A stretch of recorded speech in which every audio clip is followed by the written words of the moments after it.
너희는 그 은혜에 의하여 믿음으로 말미암아 구원을 받았으니 이것은 너희에게서 난 것이 아니요 하나님의 선물이라. 아멘. 예, 우리 에베소서 은혜라는 것은 사람을 살리는 것입니다. 압도적인 그 은혜가 사람들을 살리게 되는 하는 이 말 자체를 우리가 먼저 잘 이해를 해야 됩니다. 은혜라는 것은 받을 자격이 없는 자에게 주시는 거예요.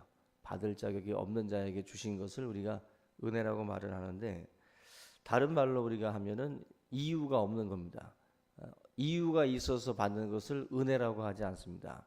이유가 있어서 받는 것은 은혜라고 하지 않고 설명할 수 있으면 그때부터는 은혜가 아니에요. 설명할 수 없으면. 우리가 그 하나님 앞에 저와 여러분들이 구원받게 된 것도 설명할 길이 없는 거죠.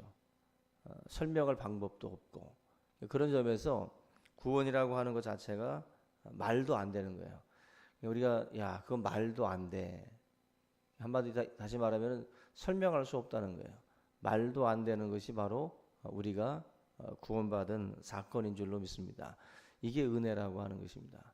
우리가 한 사람 한 사람을 살펴봐도 어떤 사람도 은혜에서 벗어난 사람은 없어요. 다 은혜로 구원받은 것이지 어느 한 사람은 구원받기에 합당하다 이렇게 뭔가 이렇게 어떤 충족시킬 수 있는 사람은 아무도 없다라는 것입니다.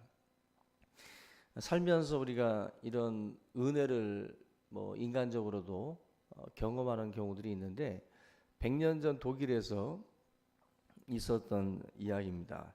이 고아 출신의 그 피아니스트가 있었는데, 이 피아니스트가 독주회를 하는 가운데 자기의 그 독주회가 좀 더 권위를 좀 세우기 위해서 이 사람이 살짝 거짓말을 했어요. 어떤 거짓말을 했냐면, 자기는 유명한 헝가리 작가였던 리스트의 제자였다. 리스트라고 하는 그 사람의 제자였다라고 이제 거짓말을 했습니다. 그래야 많은 또 연주인들이 호감을 갖고 자기 연주에 올 것이다라고 생각을 한 겁니다. 근데 공교롭게도 이 광고가 나가고 났는데 마침 그 리스트라는 진짜 그 작가가 갑자기 나타난 거예요. 리스트가 갑자기 자기가 연주회를 하려고 했던 그 지역 마을에 찾아온 겁니다. 이것 때문에 굉장히 당황스럽게 된 상황이에요. 자기 거짓말이 탄로가 나는 그런 상황이었기 때문에 할 수 없이 이 사람이 고민을 하다가 리스트를 찾아갔어요. 찾아가서 울면서 자기가 이러이러해서 거짓말을 하게 됐다고 사죄하는 그런 말을 리스트에게 하게 됩니다. 그때 이 리스트가 그 이야기를 듣고 이런 말을 했다고 그래요. 거짓말은 잘못입니다. 거짓말은 잘못입니다. 사과하고 잘못을 구하니까 내가 용서한다고. 그런데 한번 내 앞에서 한번 연주를 한번 해보라고 부탁을 하더랍니다.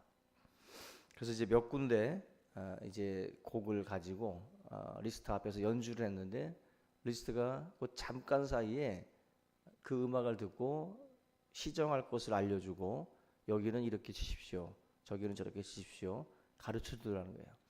가르쳐 주고 나서는 나는 지금 당신한테 짧지만 레슨을 해줬다. 당신에게 이렇게 지도를 해줬다. 이제 당신은 나 리스트의 제자다. 그러면서 연주 잘하고 마지막 부분은 학생이 아닌 스승이 연주를 해주겠다. 그러면서 리스트가 찾아온 그 사람에게 정말 엄청난 은혜를 그에게 주고 그 사건이 잘 마무리가 됐다는 겁니다.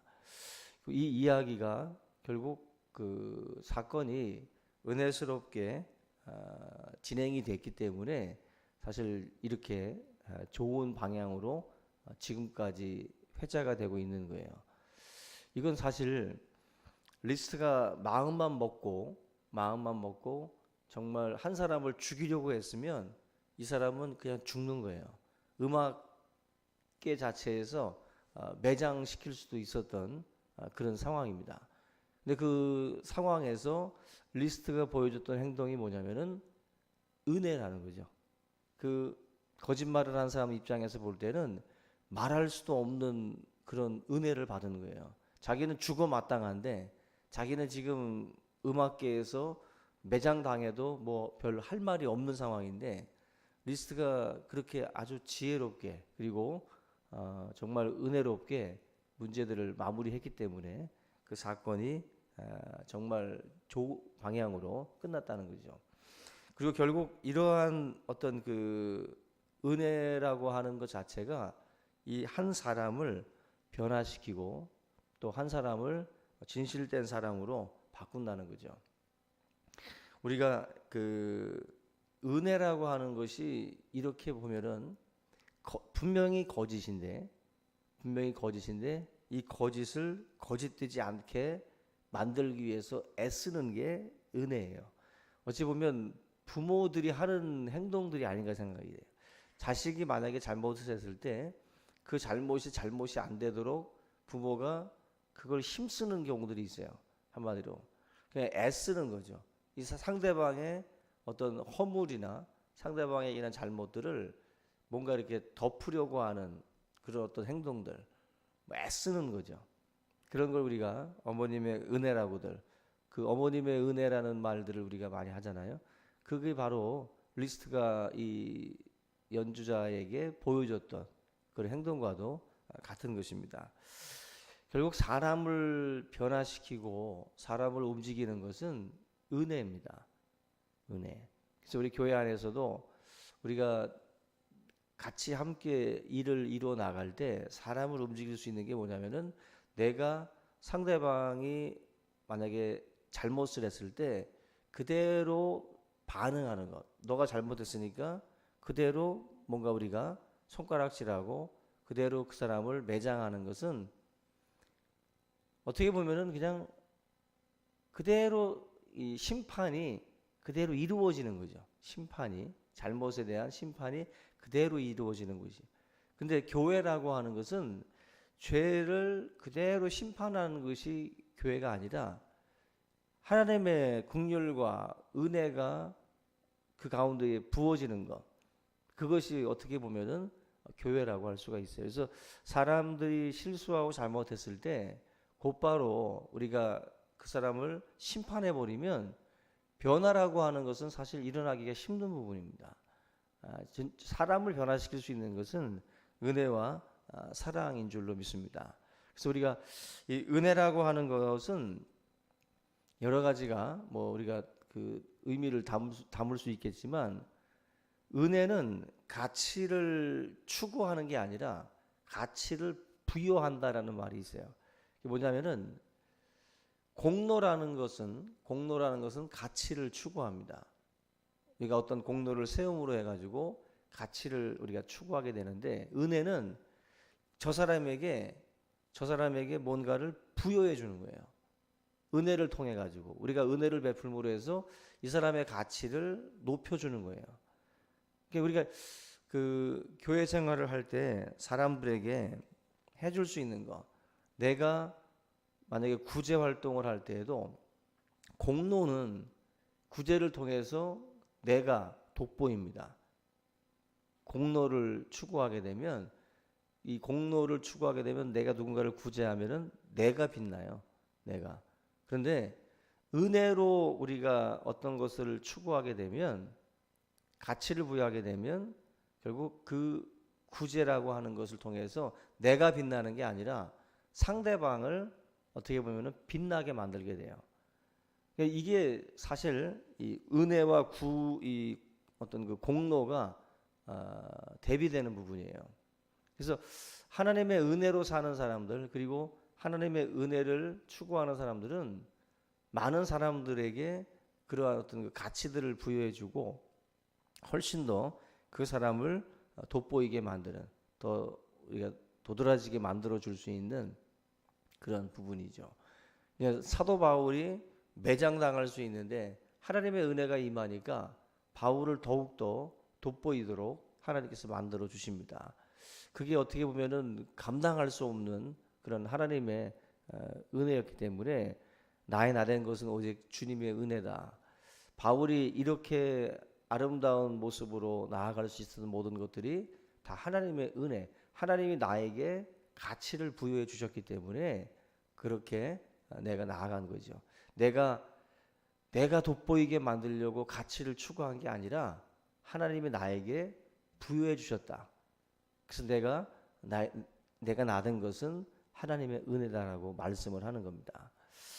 여러분들, 은혜는 어떻게 보면은 정말 이 빚진 자의 심정으로 살아가는 그런 그 사람들의 그 삶 가운데에 나타나고 있는 놀라운 역사들입니다.